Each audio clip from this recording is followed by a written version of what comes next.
today we are going to focus on circular motion. You know that here in our day-to-day life we can experience many things where circular motion involves. Just think of really then here a vehicle taking a bend. A vehicle taking a bend.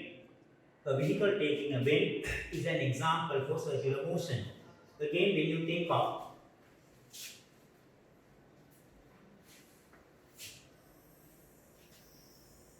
say now this is earth, here this is earth.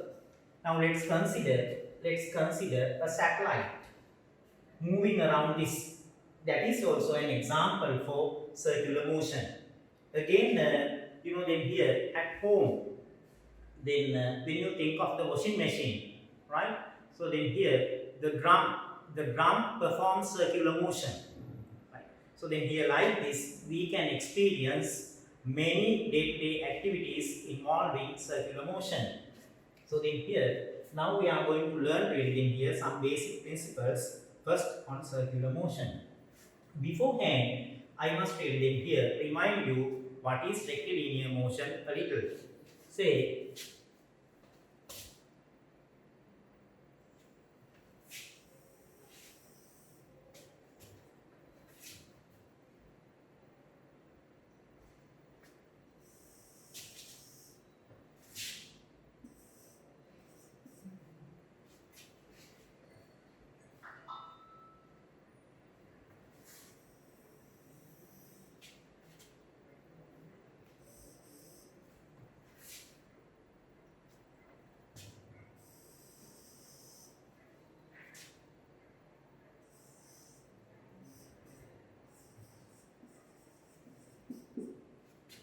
now here, let's think of a particle moving in a straight line with 4 meters per second, which is a uniform velocity.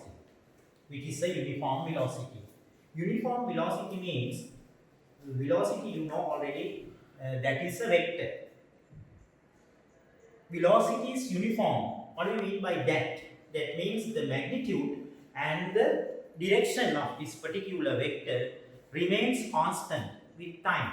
It doesn't vary. So then here, if I ask you a simple question like, what can you say about the acceleration of this particle? What would be your answer? Acceleration here. Acceleration is equal to 0. The reason is this vector does not vary with time. That means its direction and magnitude both do not vary with time. So acceleration is equal to 0. But when it comes to circular motion,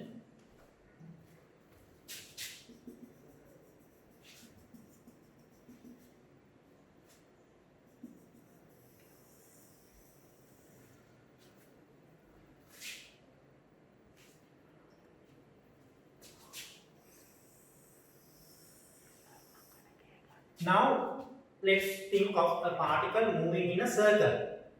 Let's think of a particle moving in a circle with the same speed, 4 meters per second.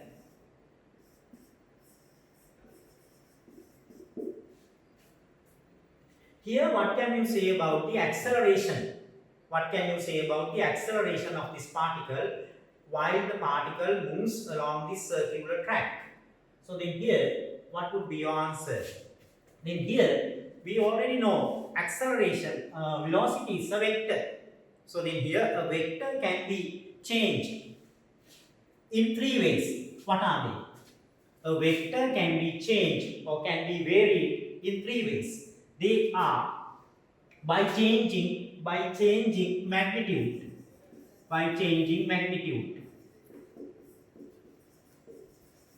Second one, by changing direction.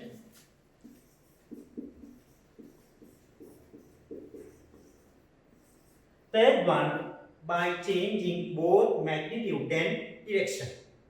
So then here, these are the 3 ways of varying a vector with time. So then here, as this particle moves along this circular track, even if the magnitude remains constant, its direction of this velocity,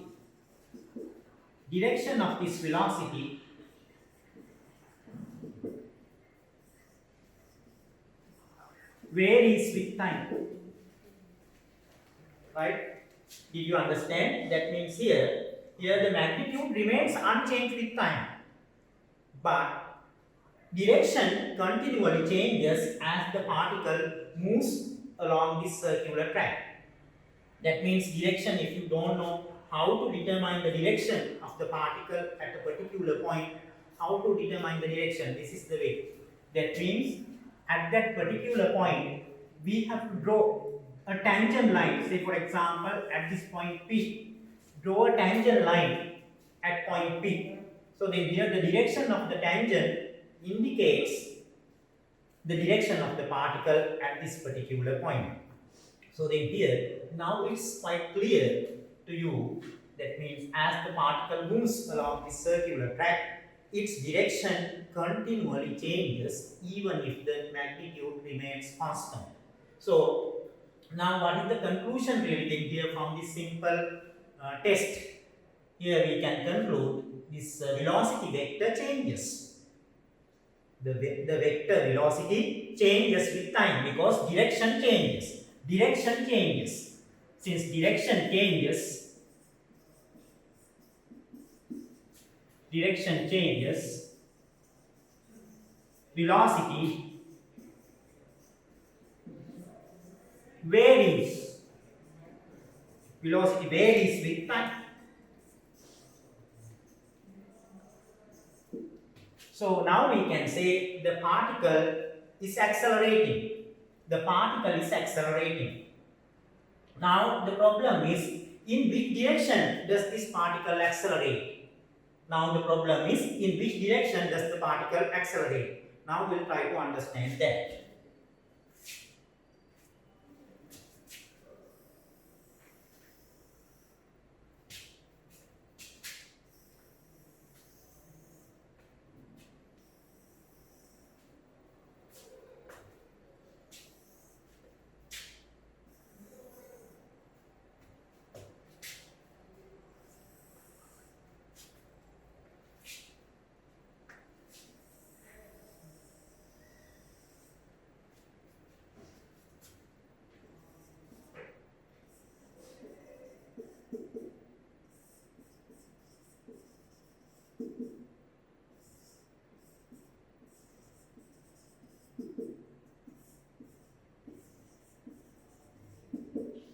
Here, the direction of the particle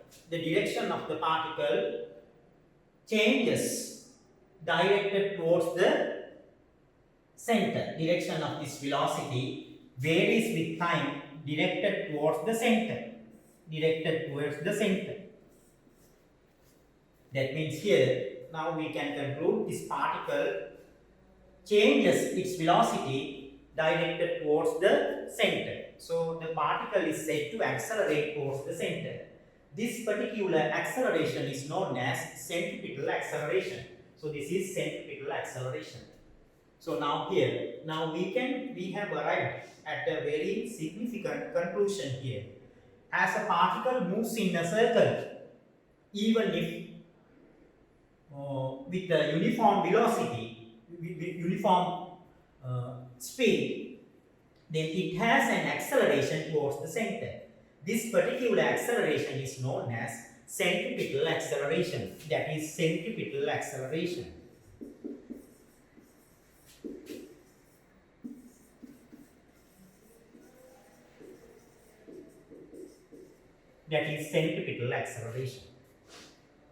So here, now it's clear to you, when a particle moves in a circle, even with a uniform speed, it has some acceleration towards the center. The reason is because direction continually changes towards the center of the circle, so the particle has an acceleration towards the center.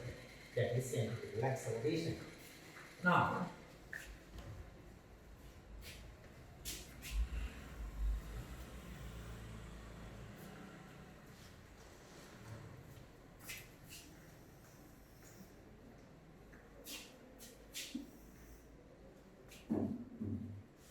then here, now a problem arises. How can a particle accelerate?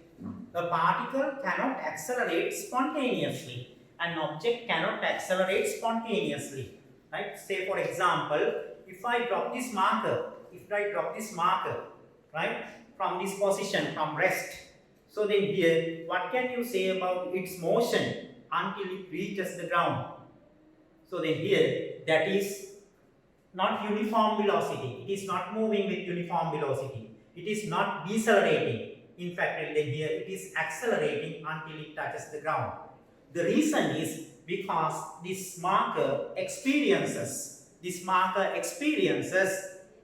an unbalanced force on it vertically downwards. So then if I draw it, this object as it, then here,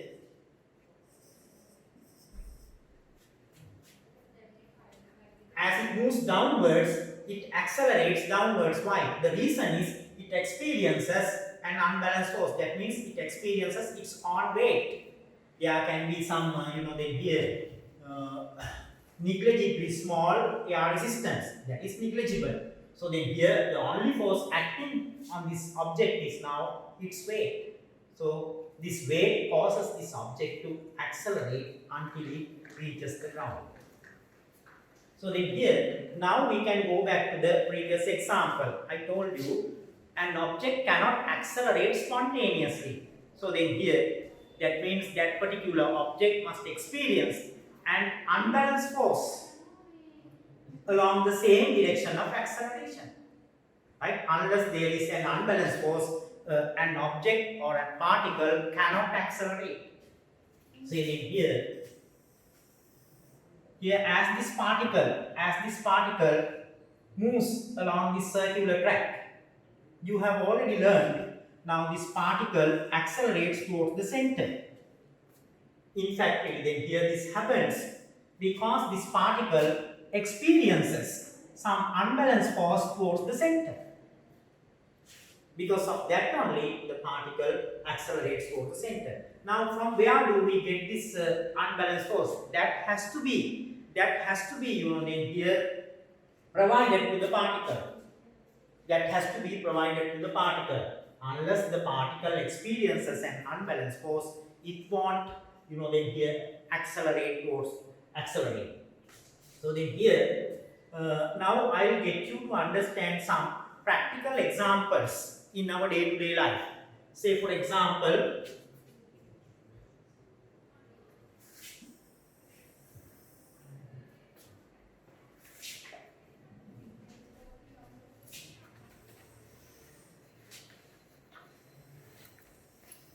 say now this is Earth.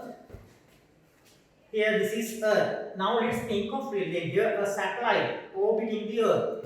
Let's think of a satellite. Think of a satellite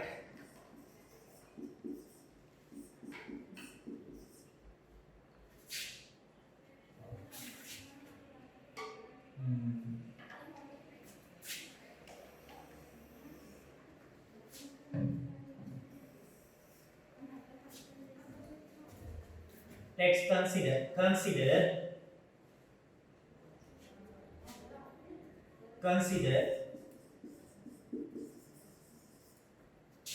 a satellite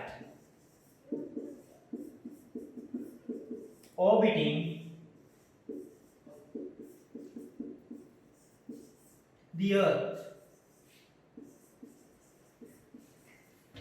Consider a satellite orbiting the Earth.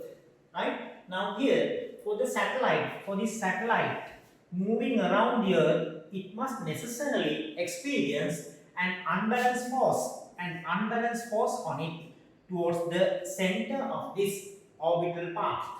Now this is the orbital path.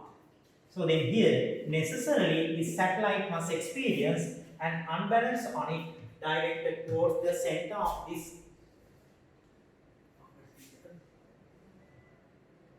orbital path. So then here, now how would it happen? Now let's try to understand how would it happen. Then here, according to Newton's gravitational law, between any two objects, between any two masses, say for example this table and that chair, right? There is a mutual force of attraction. There is a mutual force of attraction. Say now here, that chair and this table is attracting the chair and vice versa. The chair is attracting the table. So then here, now it's clear. Now there is a mutual force of attraction between any two masses. Here, now this earth is pulling the satellite. The earth is pulling the satellite. In fact, that is the centripetal force. The earth is pulling the satellite. That means gravitational pull of the earth on the satellite is taken to be the unbalanced force acting on this satellite. So then here, gravitational pull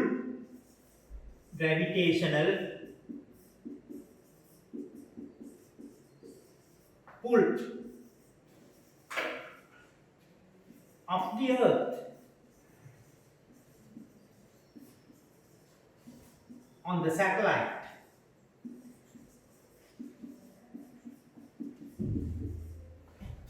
is the centripetal force here.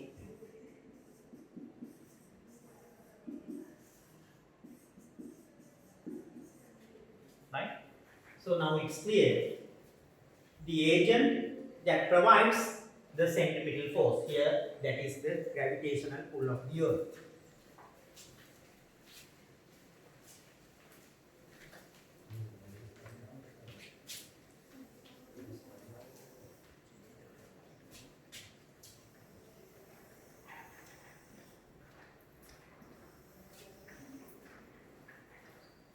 Right, now let's consider another example we witness in our day-to-day life. Now let's think of, then here clothes, right, which are in circular motion within that drum. Here, then here. So then here, when you put the cloth,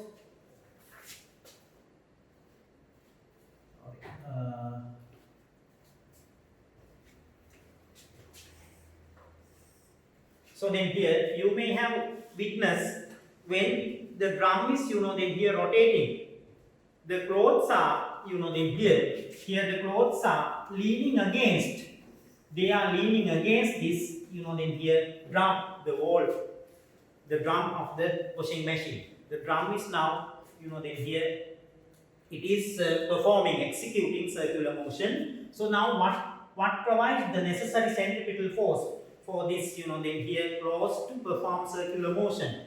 That is the reaction force. That is the reaction force by the wall on the clothes. That is the reaction force on the clothes by the wall. So then here, that is how it experiences centripetal force. Now let's take another example. Say then here, now let's think of then here a vehicle taking a bend, a vehicle moving on a flat surface.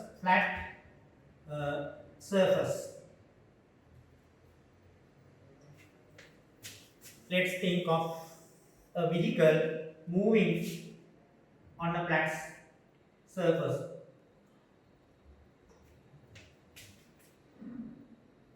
So then here,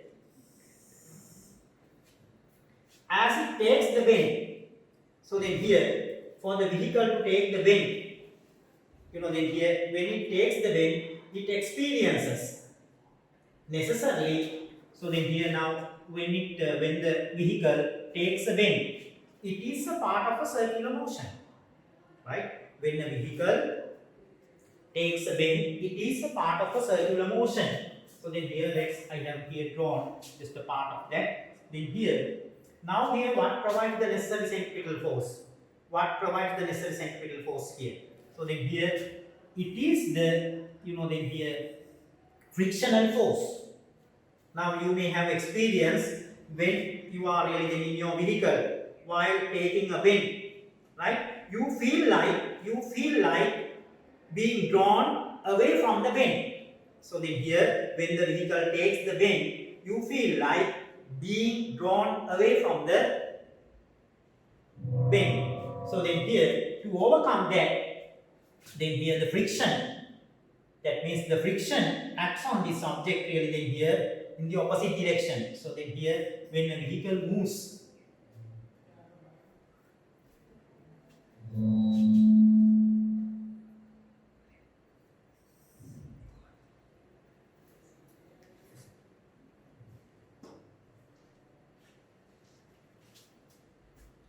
right, then here, when a vehicle takes a bend on a rough horizontal surface, the necessary unbalanced force is given by the frictional force.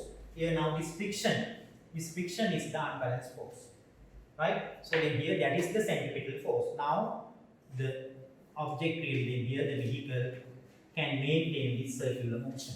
So now here, now we have already focused on a few examples where circular motion involves in our day-to-day life. Now let's try to understand really then here some principles really then here coming under this.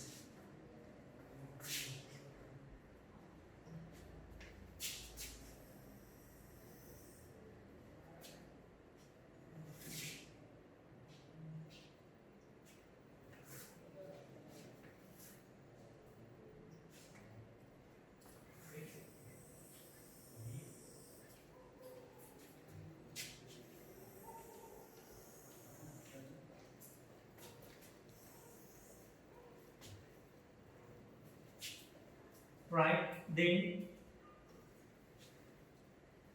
now a problem that means now we have written here focus on what is circular motion, then what happens when a particle written here moves in a circle written even with the uniform velocity, uniform speed, it has some acceleration towards the center. And that means for the particle to accelerate towards the center, it must experience an unbalanced force along the same direction.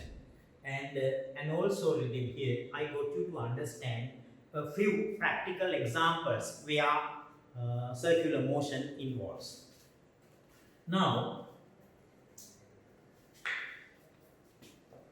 then here, again then here, I am trying to then here draw your attention on a practical example for you to understand this principle. Then here, when a vehicle takes a bend,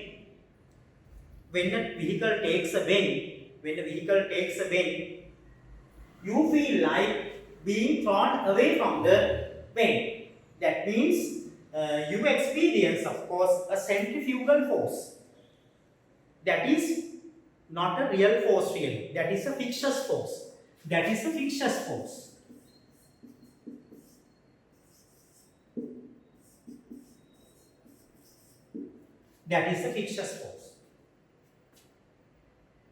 Right? So then here, that means here, but then here, the vehicle really then here experiences frictional force here, which is centripetal force. Now I want you to understand, then here, whether the object, that means the object, sometimes the object experiences centrifugal force, centripetal force. Then here, it depends on the system here, reference frame. Say for example, say now here there is a man. He is the observer here. He is the observer here.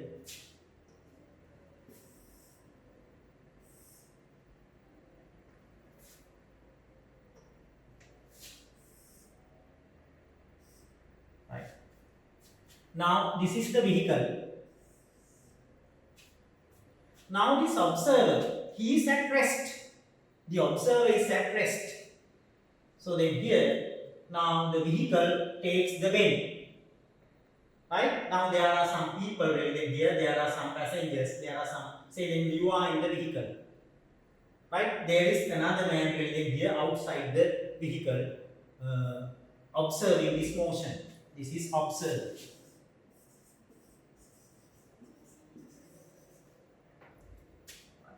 Here observe. This is the vehicle. say then here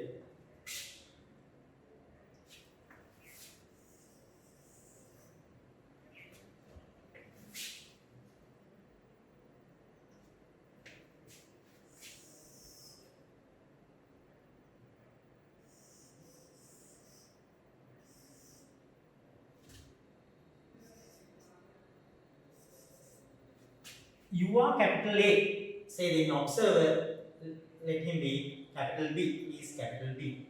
Now I want you to, then here explain this motion, explain this, describe this circular motion according to this observer and according to the person who is in the vehicle, which executes circular motion.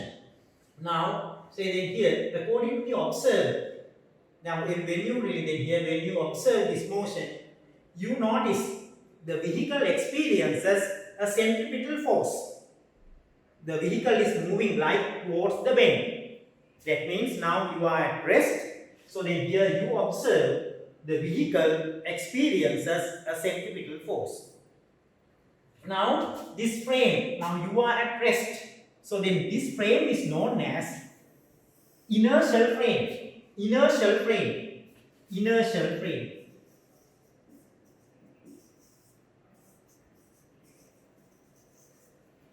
Inertial frame means that particular frame obeys Newton's first law about motion. Here the observer could be either at rest, or if he is in motion, he can move with uniform velocity.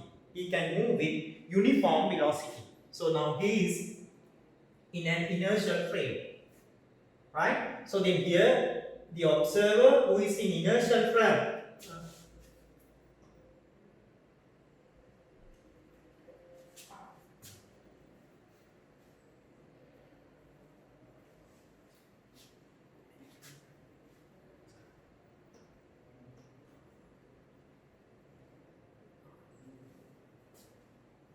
the observer who is in inertial frame experiences the vehicle moving in circular motion, moving in the circle, experiences a centripetal force. That is very, very important, right? That means here the observer who is in inertial frame experiences the object moves in the circle, experiences centripetal force.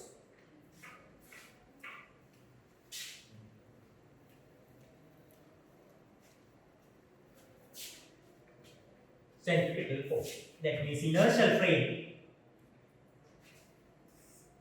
Inertial frame experiences centripetal force.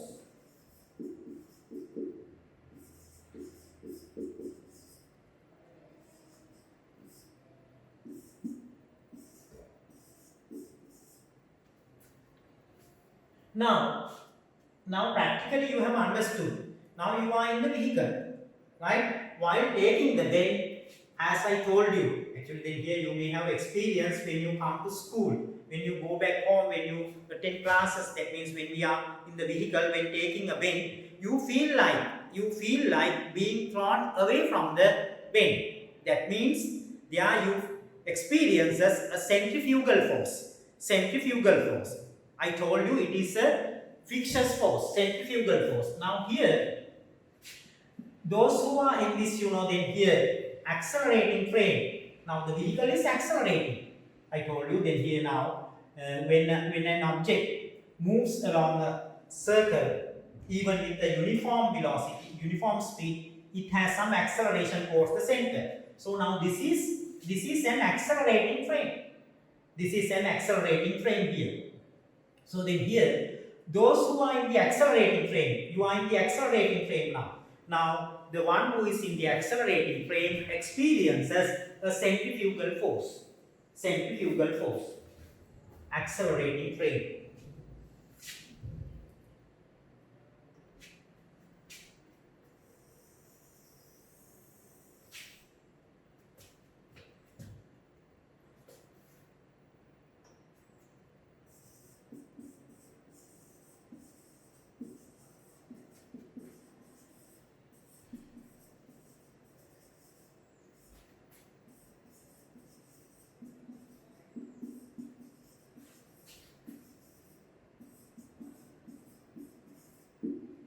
Right? Now it's clear. So then here, now whether the object experiences centripetal force or centrifugal force is determined the fact that whether the object is in accelerating frame or inertial frame. If the object is in inertial frame, if the observer, not the object, when the observer is in inertial frame, right, he experiences the object which is in circular motion, experiences centripetal force.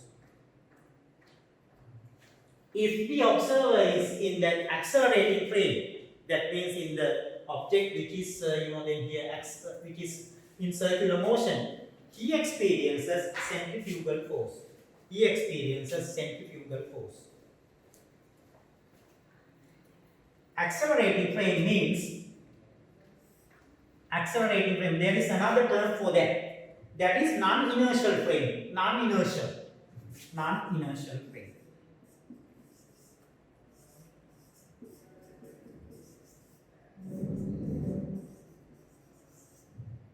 Non-inertial frame.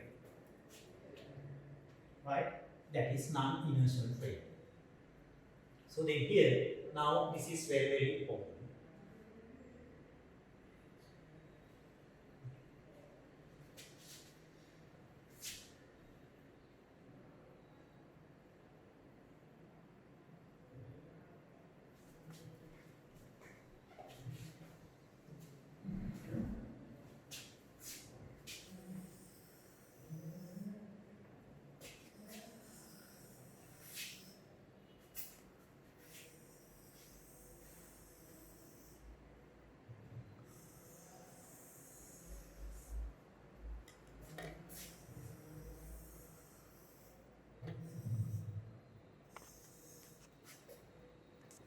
So then here,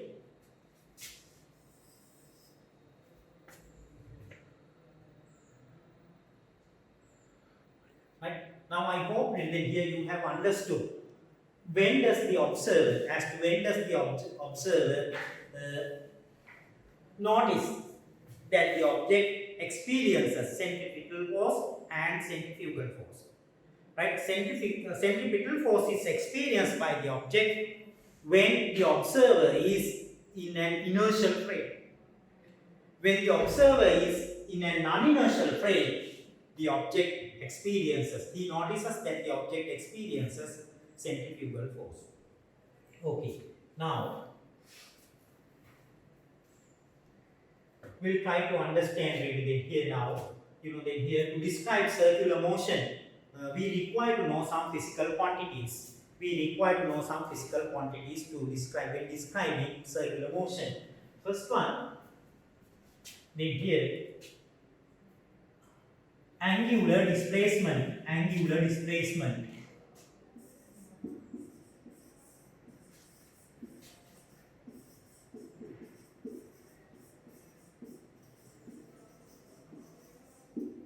What is angular displacement? Say in here, let's think of a particle moving in a circle here. Right?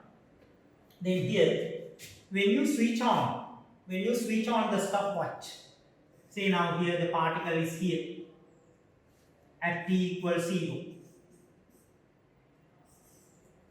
So then here, t seconds later, it's at point Q. So then here, the angle turned through the center as the particle moves from P to Q is known as angular displacement. Now necessarily this angle must be here measured in radians. So then here, what is angular displacement? Here when you switch on the stopwatch, say the particle is at point P. T seconds later, it has reached the point Q.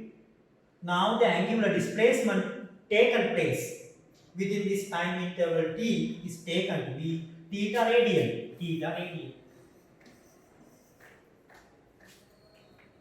I hope you have understood really here what is radian. Then here angles can be measured both in radians and degrees.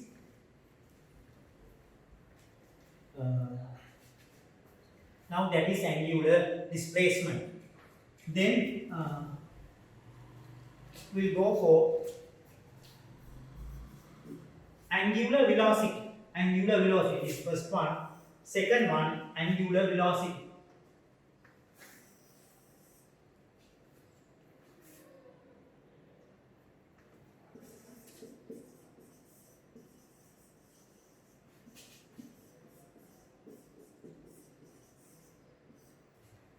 What is angular velocity? Right? So the angular velocity. That means here, now within this time interval simple t, angular displacement taken place is theta radian. Right? Angular velocity omega. Omega is equal to angular displacement taken place divided by time taken. Angular displacement taken place divided by time taken. So then here, this we can define, can you remember, as far as rectilinear motion is concerned, velocity is defined as the rate of change of velocity, the rate of change of displacement, the rate of change of displacement. There we focus on linear motion, there we focus on linear motion here. So then here, there we talk of here linear displacement. But when it comes to then here circular motion, we have to talk of angular displacement. The rate of change of angular displacement is defined as angular velocity. The rate of change of angular displacement is defined as angular velocity. Now this is the relevant word equation. Omega equals theta over t. Now here, what are the SI units? Then omega equals theta is measured in radian here divided by seconds. Rad per second. This is rad per second. Right? Radian per second. And in fact, then here, this is a SI unit, but if you will then express the units of omega in base units, that is per second only. Then here, you have in the very first lesson, you have learned base physical quantities. The units of base physical quantities are base units. Right? So then here, now, we can really then here obtain the units of omega as per second. I will explain that also. Then here this is r. Here let this then here arc length s. Let this arc length s here. Now s equals, this arc length is equal to r theta. S equals r theta. Now theta equals s over r. Theta equals s over r. In fact, then here I must consider two points which are quite closer to each other. So then here this arc length, this curved length, it becomes a straight line. Right? It becomes a straight line. So then here, now this is like a linear displacement. So then here r, that is also some length. Theta equals s over r. Now here, we will substitute into this equation, number 1. Omega equals s over r divided by t. So then here, both s and r are measured in meters. Right? So then here me m divided by m s. That is, then here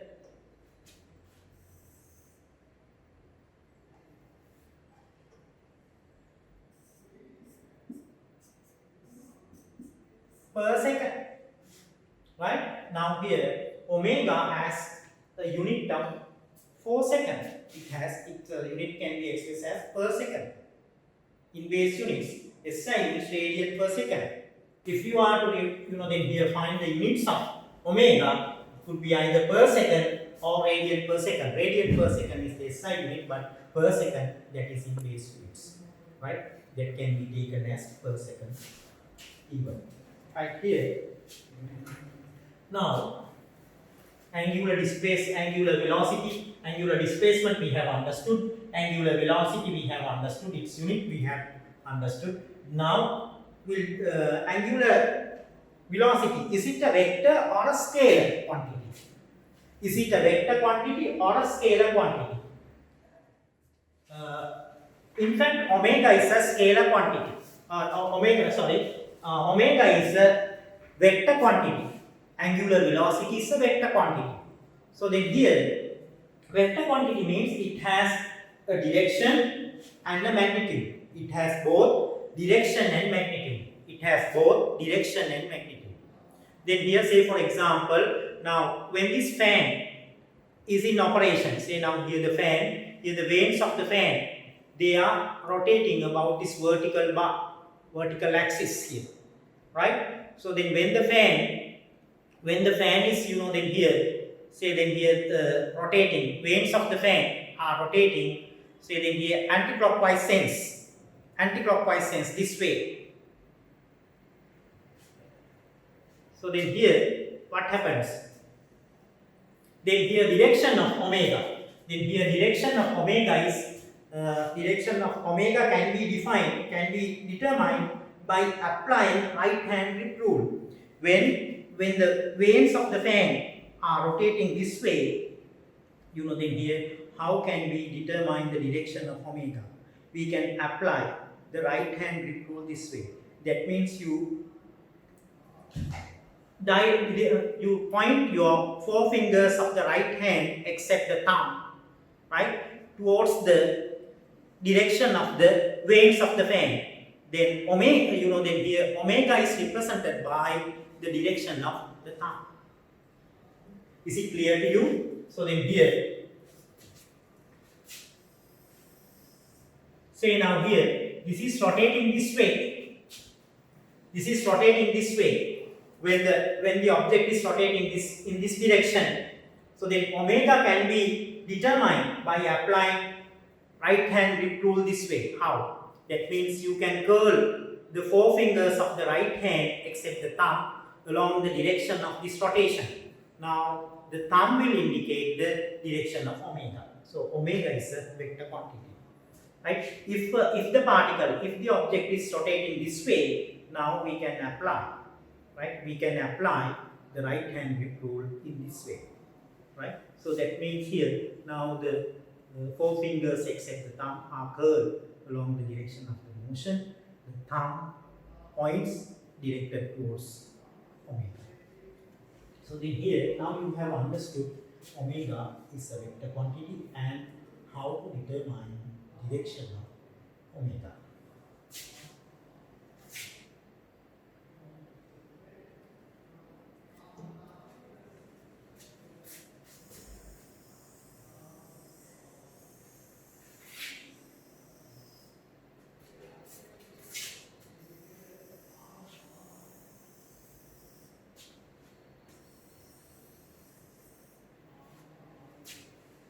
Right, now we have already learned angular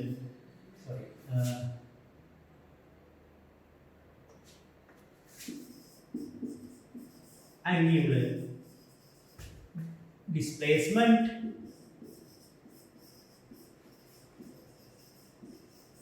then angular velocity.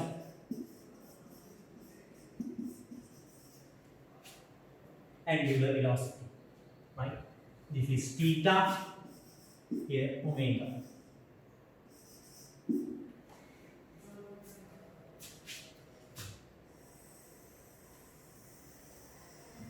Now actually here now we are focusing on the physical quantities we require to know when describing circular motion. First one, angular displacement, angular velocity. Then we'll try to talk of then here time period. Time period. What do you mean by time period? Say for example here the particle starting from point A, right? It moves along this circular track. It moves along this circular track and gets back to the point A after some time. So the time taken for the whole motion here is known as time period. Time taken for the particle to complete one round. time taken for the particle to complete one round, to complete one revolution, is defined as time period. Third one, time period.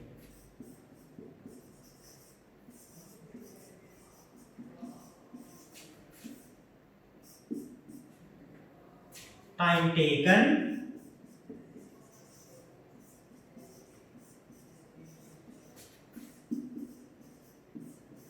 for the particle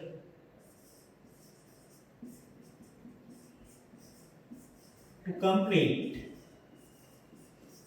Time taken for the particle to complete one round.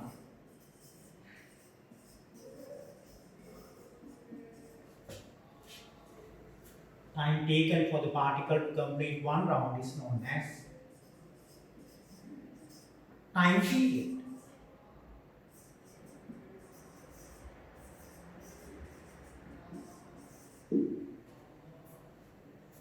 Now the next one, number 4. Rotational frequency. Rotational frequency. What is rotational frequency? Rotational frequency means the number of rounds taking place per second. Number of rounds taking place per second. When an object really then here performs circular motion, the number of rounds per second is defined as rotational frequency. Rotational frequency. Number 4. Rotational frequency.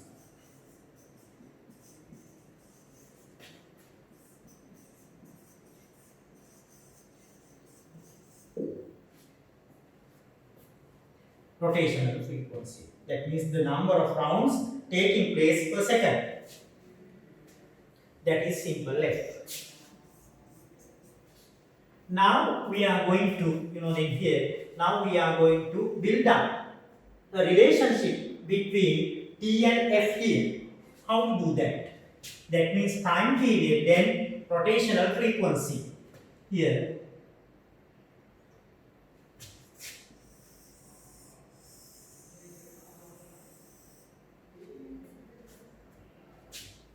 then here, time taken for one complete round is capital T seconds. Time taken for one complete round is capital T seconds. In T seconds, how many rounds are completed? 1. In T seconds, in T seconds,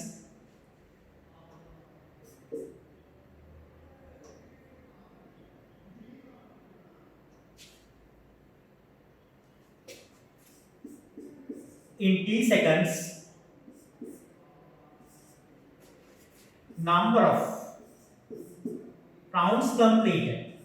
Number of rounds completed.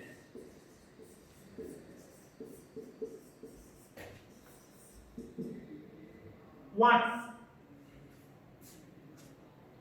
In 1 second, now T means a time period. T means time period. In 1 second, number of rounds completed. 1 over T. In other words, this is the definition of frequency. F. Now F equals 1 over T. F equals 1 over T. This is a significant equation, right? When it comes to working out problems of in here circular motion. F equals 1 over T. Now we have focused on angular displacement, angular velocity, time period, rotational frequency. Right?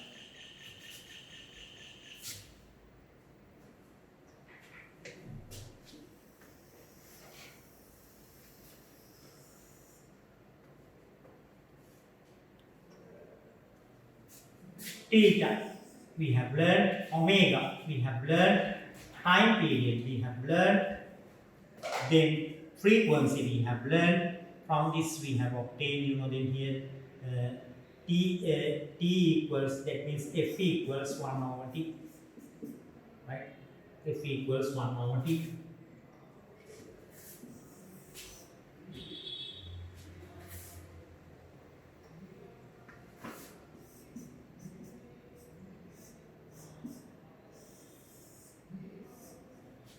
F equals 1 over T. And from this U, here we got obtained omega equals theta over T.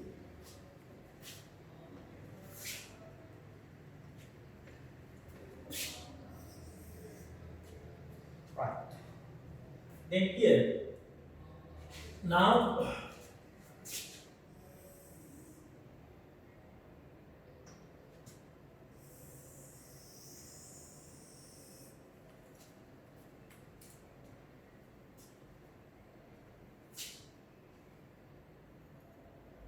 and time period, and then from this equation. So then here, can you remember initially we obtained the early equation omega equals theta over T.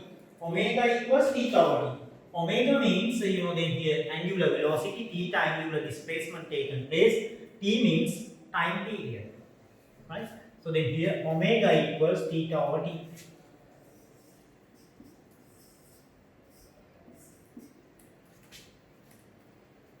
Omega equals theta over T. From this we can write theta equals omega T. Theta equals omega T. So then can you remember a simple equation you came across when it is in linear motion? Right? There is a simple equation still in here coming under linear motion which is analogous to this. That is S equal ut. So then here this is angular displacement.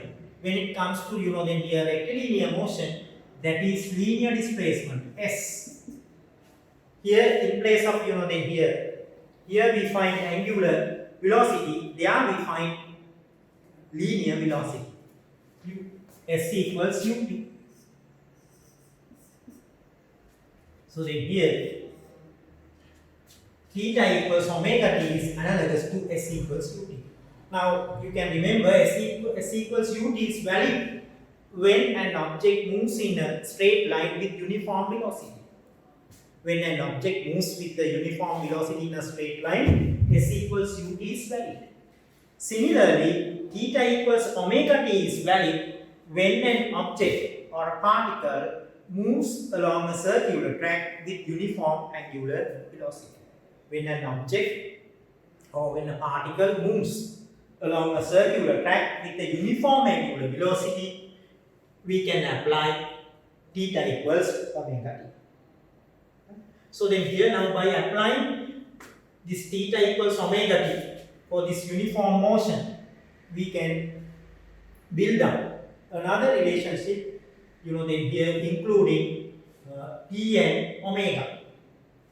Here look here now, for this circular motion, say now here the particle starting from A, time taken for the whole motion for one round, let it be capital T.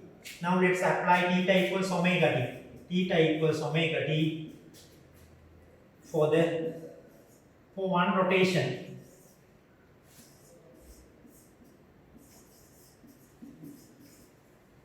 Then here theta means what is theta here? Once it has completed one round, the angle turns true. Right? That is 2 phi radians. That is 2 phi radians. That is 2 phi radians. Here, omega into capital T. T equals 2 phi over omega. So, when it comes to working out the problems, then here in relation to circular motion, so then here this equation is immensely applied. Here now we have come to this one.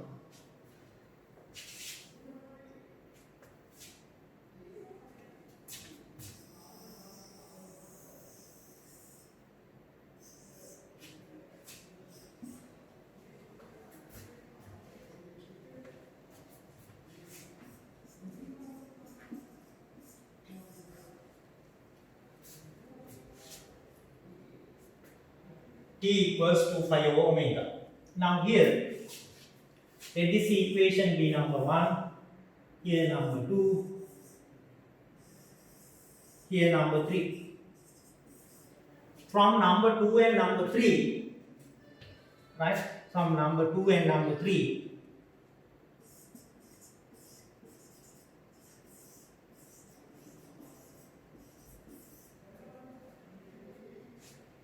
One over F equals 2 pi over omega. Here omega equals 2 pi F. That means angular velocity. When a question is given, then here say you are given the rotational frequency. Say for example, the particle is moving along a circular track at a rate of 120 rounds per minute. Right? That means now the rotational frequency is given in rounds per minute. So then here it has to be then here necessarily converted to rounds per second. 120. Say then here a simple example. 120 rounds per minute. Now you are supposed to work out omega. How to work out omega here? You can apply 2 phi F. F means as per this equation rounds per second. Per minute. 120 rounds. 1 minute means 160 seconds. So then here 120 divided by 60. That means 2 rounds per second. So then here rotational frequency is 2. Right? Then you can work out omega. 4.5 radian per second. Right? That is the fourth equation. Now,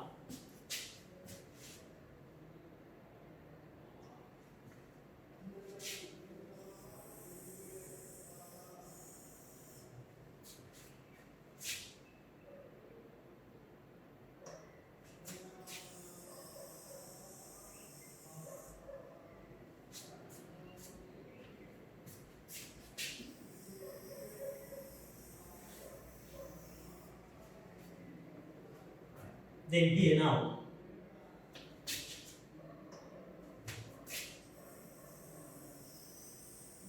now we'll build up the relationship between angular velocity and instantaneous velocity. Here let's think of, here say A and B. Let A and B are 2 points which are quite closer to each other. The particle is moving along this circular track with uniform angular velocity. So then here A and B are 2 points which are quite closer to each other. Right? Let this be, then here arc length delta S. Here R. Now the angle turn to the center as the particle moves from A to B. Let it be delta theta. Then here from basics you can write an equation delta S in terms of R and delta theta. Then here delta S equals R delta theta. Delta S equals R delta theta. Now we'll divide both the sides of the equations by T. Delta S over T R delta theta over T. Right? Then here delta S over T means what is that? Here when these 2 points are quite closer to each other, it becomes a straight line segment. So then here this is like linear displacement over time. Here we linear velocity. Right? When these 2 points are quite close.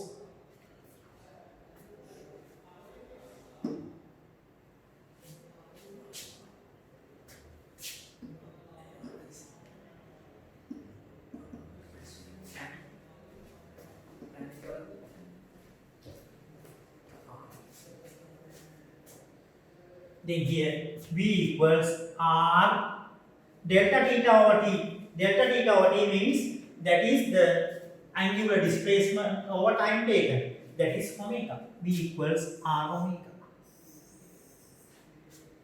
That is another important equation, number 5. V equals R omega. This is what we call instantaneous velocity. Here omega, angular velocity. When the particle moves here, at a given point, the particle has tangential velocity or instantaneous velocity. This is V. Then since the particle, then here moves, say then here in this direction. So then here, what is the direction of omega? According to that right hand grid rule. So then here, the particle is moving this way. You can, then here curl the forefingers of your right hand along this direction. Then omega is out of the board.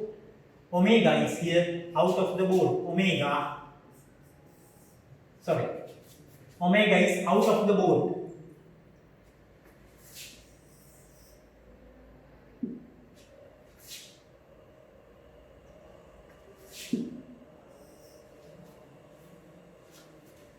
Right. Then here, now this is an important equation, V equals R omega.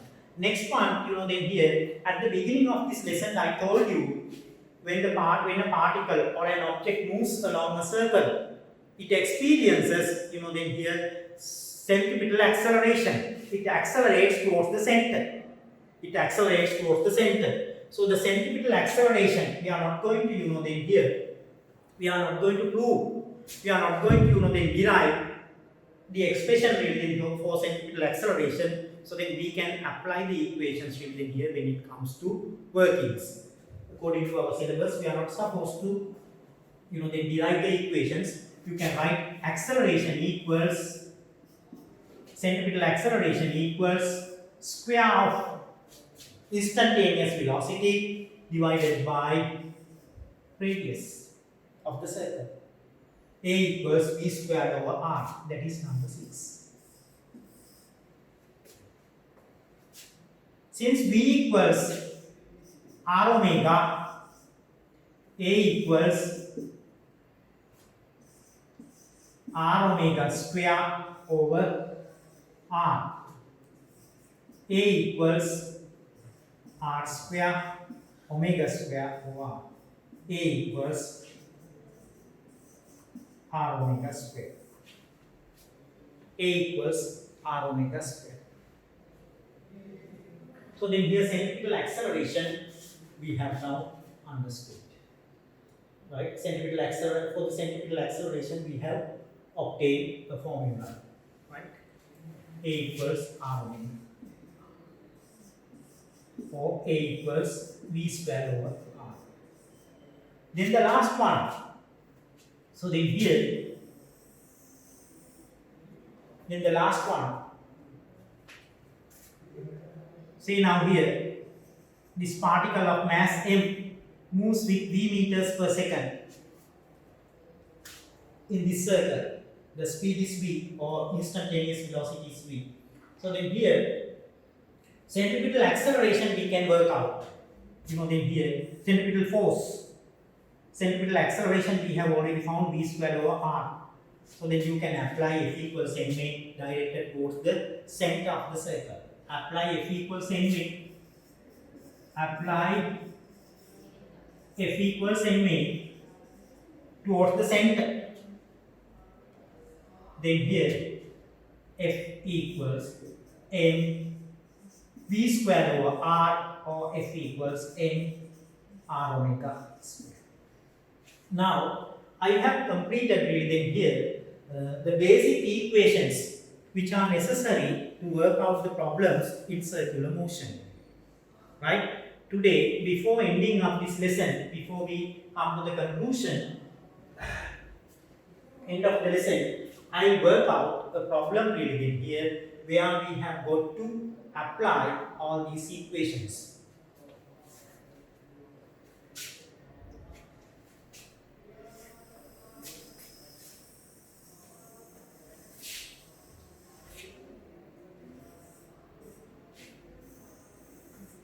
Say a particle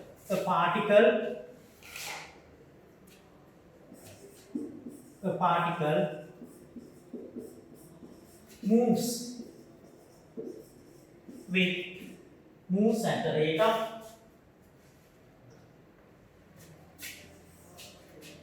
moves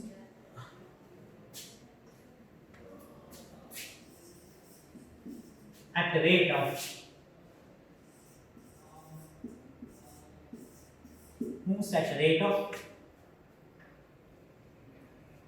so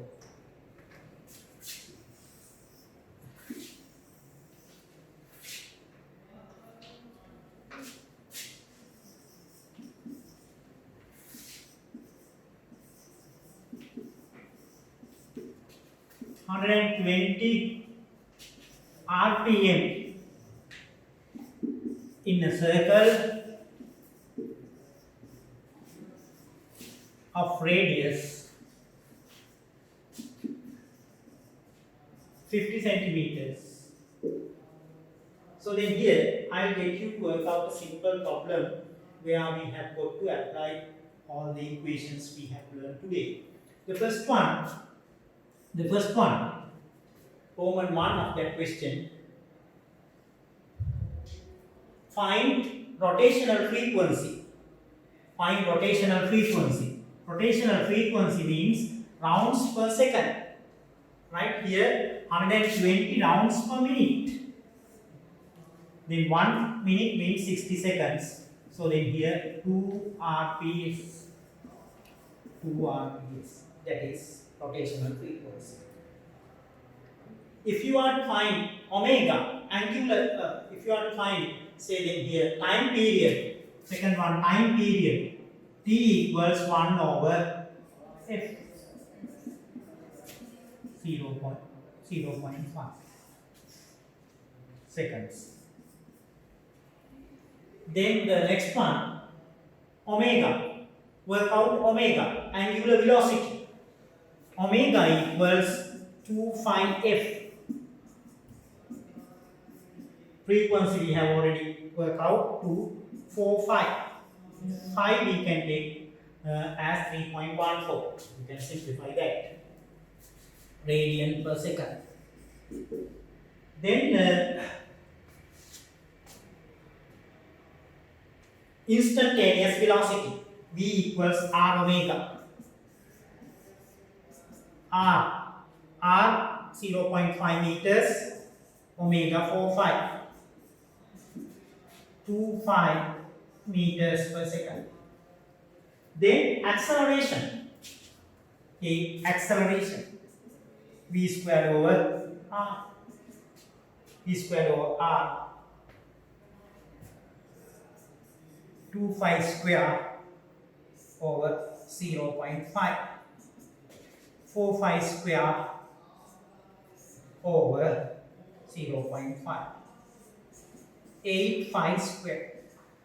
5 square then approximately you can take as 10. But you know that here in the exam, unless it is given as 3, you can't take 5 is equal to 3. That is 3.14. You have to substitute 3.14.